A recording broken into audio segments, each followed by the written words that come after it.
بسم الله الرحمن الرحيم.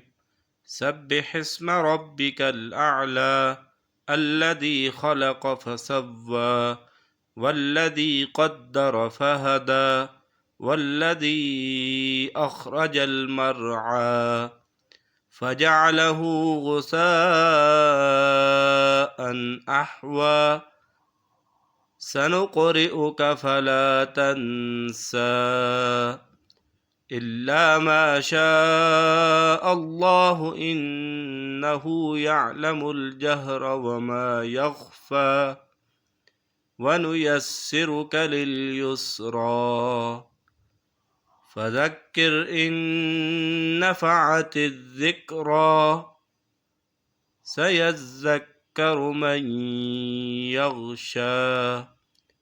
ويتجنبها الأشقى الذي يصلى النار الكبرى ثم لا يموت فيها ولا يحيا قد أفلح من تزكى وذكر اسم ربه فصلى بل تؤثرون الحياة الدنيا والآخرة خير وأبقى إن هذا لفي الصحف الأولى